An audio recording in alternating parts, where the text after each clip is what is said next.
തുടങ്ങിക്കഴിഞ്ഞു. ശ്രീ സേനാപതി വേണു, രാജ്യം ഒരു തയ്യാറെടുപ്പിലാണ്. പാകിസ്ഥാനെതിരെയുള്ള സംഘർഷ സാധ്യത നിലനിൽക്കുമ്പോൾ യുദ്ധസമാനമായ ഒരു സാഹചര്യം ഉണ്ടായിരിക്കുകയാണ്. അവിടെ ദൗർഭാഗ്യവശാൽ വീണ്ടും കോൺഗ്രസിന്റെ ഭാഗത്ത് നിന്നൊരു പ്രസ്താവന ഉണ്ടായിരിക്കുകയാണ്.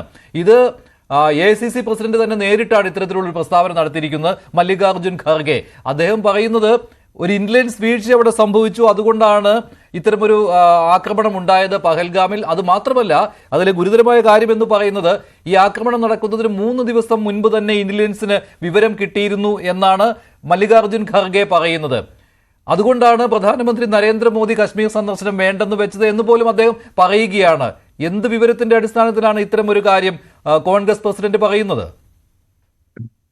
അല്ല, കശ്മീരിൽ ആക്രമണം ഉണ്ടാകുമെന്ന് അത് പഹൽഗാമിലോ അല്ലെങ്കിൽ ഏതെങ്കിലും പ്രത്യേകമായ പ്രദേശത്തോ അല്ല. അവിടെ ഭീകരർ തയ്യാറെടുപ്പിലാണെന്നും അവര് എപ്പോൾ വേണമെങ്കിലും ആക്രമണം ഉണ്ടാകും എന്നുള്ള ഇന്റലിജൻസ് റിപ്പോർട്ടുകൾ പുറത്തു വന്നതായി മാധ്യമങ്ങളിലൊക്കെ വന്നിട്ടുള്ളതാണ്.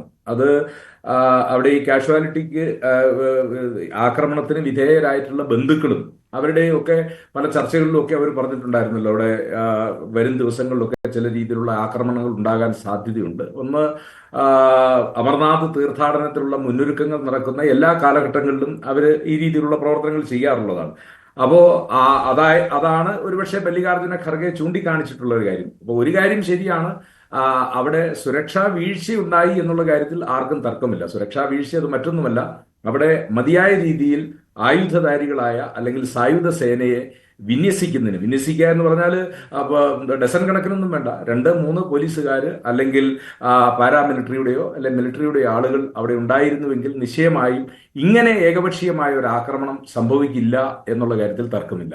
ഇപ്പൊ ഇന്ന് പുറത്തു വരുന്ന ഒരു വാർത്ത, അവിടെ ബുള്ളറ്റ് പ്രൂഫ് ജാക്കറ്റ് ധരിച്ച ഒരാളെ ഈ പഹൽഗാമിന്റെ പരിസരത്ത് നിന്ന് തന്നെ അറസ്റ്റ് ചെയ്തിരിക്കുന്നു എന്നുള്ളൊരു വാർത്ത പുറത്തു വരികയാണ്. അപ്പോ നമ്മൾ ഇപ്പൊ രാജ്യം ഒറ്റക്കെട്ടായിട്ട് നിന്ന് ശത്രുവിനെ നേരിടാൻ തയ്യാറെടുക്കുന്ന ഒരു ഘട്ടത്തിൽ നമ്മൾ 10-13 ദിവസം അല്ലെങ്കിൽ 2 ആഴ്ചക്കാലമായി എല്ലാ വിഭാഗം സേനകളും അതോടൊപ്പം തന്നെ പോലീസും സംവിധാനങ്ങളും മുഴുവൻ ഇത്രയും വലിയ തെരച്ചിലുകൾ നടത്തുന്ന ആ പ്രദേശത്ത് പോലും ഇപ്പോഴും ഭീകരർ ഈ ബുള്ളറ്റ് പ്രൂഫ് ജാക്കറ്റ് അണിഞ്ഞ് അവർ ഒളിച്ചിരിക്കുന്നെന്നോ അല്ലെങ്കിൽ അവരവിടെ ജീവിക്കുന്നോ എന്ന് പറയുമ്പോൾ അത് നിശ്ചയമായും ആ പോരായ്മകൾ എങ്ങനെ ഉണ്ടായി എന്നുള്ളത് കണ്ടെത്തേണ്ടതായിട്ടുള്ളതാണ്. പിന്നെ അങ്ങ് ചോദിച്ച ചോദ്യം, രാജ്യം ഒരു യുദ്ധത്തിന്റെ തയ്യാറെടുപ്പിലേക്ക് നടക്കുകയാണ്. സ്വാഭാവികമായും മോക്ക് ഡ്രില്ലുകൾ ഇപ്പൊ ഡിന്നി സാറും ഞങ്ങളും ഒക്കെ സൈന്യത്തിന്റെ ഭാഗമായിട്ടിരുന്നുകൊണ്ട് എന്തുകൊണ്ടാണ് മോക്ക് ഡ്രില്ലിന്റെ വാട്ട് ഈസ് ദ എയിം എന്ന് ചോദിച്ചു കഴിഞ്ഞാൽ, ഒന്ന്, reduce the casualty as minimum. കാരണം സാറ് പറഞ്ഞ പോലെ നമ്മൾ ഇവിടുന്ന് ചിലപ്പോൾ എത്ര റോക്കറ്റുകൾ അങ്ങോട്ട് അയക്കാം, അല്ലെങ്കിൽ നമ്മൾ ഏത് പ്രഹരം ഇവിടെ നിന്ന് അങ്ങോട്ട് ഏൽപ്പിക്കുന്നു, അതിനൊരു റിട്ടാലിയേഷൻ സ്വാഭാവികമായിട്ടുണ്ടാകും. അത് എത്രമാത്രം വിജയിക്കണമെന്നില്ല. ഇപ്പം ഇസ്രായേലിന്റെ വിമാനത്താവളത്തിന് മുമ്പിലുള്ള മിസൈലുകൾ തടയാനുള്ള എയർഡ്രോം എന്ന് പറയുന്ന സംവിധാനം, അയൺഡോം എന്ന് പറയുന്ന സംവിധാനം തകർന്നാണ് അവിടെ ഹൂതികളുടെ മിസൈൽ കഴിഞ്ഞ ദിവസം പതിച്ചിട്ടുള്ളത്. അപ്പം ഈ മിസൈലുകളെ തടയുന്നതിന് ലോകത്ത് ഏറ്റവും വലിയ സംവിധാനം ഇപ്പോൾ നിലവിലുള്ള ഒരു രാജ്യം ചെറുതാണെങ്കിലും മൊസാദ് പോലുള്ള ചാരസംഘടനകളുടെ വിപുലമായ പ്രവർത്തനമുള്ള അവർക്ക് ആ സംവിധാനത്തിൽ പോലും അവിടെ എയർപോർട്ടിൽ ബോംബ് വീഴുന്ന അല്ലെങ്കിൽ മിസൈലുകൾ വീഴുന്ന ഒരു കാഴ്ച കാണുന്നതാണ്. അപ്പൊ സ്വാഭാവികമായിട്ടും ഇത് നമ്മൾ പ്രതീക്ഷിക്കേണ്ടതാണ്. അപ്പൊ അങ്ങനെ പ്രതീക്ഷിക്കുന്ന ഒരു ഘട്ടത്തിൽ എന്തുകൊണ്ടാണ് മോക്ക് ഡ്രില്ലുകളുടെ ലക്ഷ്യമെന്ന് ചോദിച്ചു കഴിഞ്ഞാൽ, അത് കാഷ്വാലിറ്റീസിനെ മിനിമൈസ് ചെയ്യുക അല്ലെങ്കിൽ റെഡ്യൂസ് ചെയ്യുക. ഞാൻ ഒരുപക്ഷെ മഞ്ജൂഷിന്റെ ഓർമ്മയിലില്ലെങ്കിലും ഡെനിസാറിന്റെ ഓർമ്മയിലുണ്ടാകും, ജപ്പാനിൽ മുമ്പ് സംഭവിച്ചു, അല്ലെങ്കിൽ ഗോകുമാർ സാർ ഓർക്കുന്നുണ്ടാകും, ജപ്പാൻ എല്ലാ കാലഘട്ടത്തിലും ഭൂകമ്പ പീഡിതമായ ഒരു രാജ്യമാണ്. ഏത് സമയത്തും അവിടെ ഭൂകമ്പം ഉണ്ടാകാം. അപ്പോൾ ഇപ്പോ ജപ്പാനിലെ ഒരു സ്ഥിതിവിശേഷം എന്ന് വെച്ചാൽ, സ്കൂളിൽ ചെല്ലുന്ന കുട്ടികളെ മുതൽ ഒരു ഭൂകമ്പത്തിന്റെ വാണിംഗ് അല്ലെങ്കിൽ മുന്നറിയിപ്പ് ഉണ്ടായി കഴിഞ്ഞാൽ എങ്ങനെയാണ് രക്ഷപ്പെടേണ്ടത് എന്നുള്ള.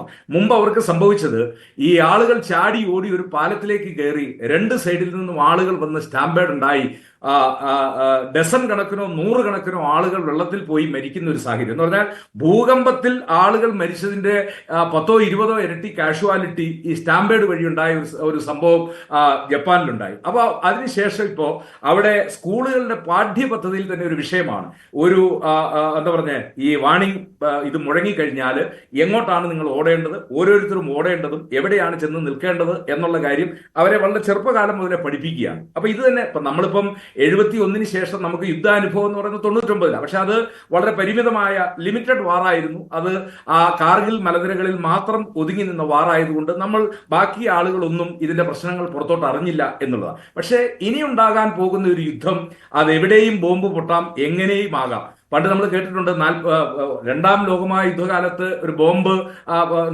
കൊച്ചിയിൽ വന്ന് വീഴുകയും അത് അവിടെ ചതുപ്പിൽ പൊതഞ്ഞു പോവുകയും പിന്നീട് പൊട്ടാതെ ആളുകൾ രക്ഷപ്പെട്ട കഥകളൊക്കെ നമ്മൾ ചരിത്ര പുസ്തകങ്ങളിലും അല്ലെങ്കിൽ പാഠങ്ങളിലും ഒക്കെ വായിച്ചിട്ടുണ്ട്. അപ്പം ഇനിയിപ്പോ എവിടെ വേണമെങ്കിലും ഇതുണ്ടാകാനുള്ള സാധ്യതയുണ്ട്. അപ്പൊ ആ സാധ്യത ഉണ്ടാകുമ്പോൾ ആളുകൾ പരിഭ്രാന്തരായി ഭയചകിതരായി ഓടാതെ അവർക്ക് മുൻകരുതലുകൾ എടുക്കുന്നതിനും ആ മുൻകരുതലുകൾ എടുത്ത് കാഷ്വാലിറ്റിയെ മിനിമം ആക്കുന്നതിന് വേണ്ടി അതാണ് മോക്ക് ഡ്രില്ലുകളുടെ ഒന്നാമത്തെ ലക്ഷ്യം.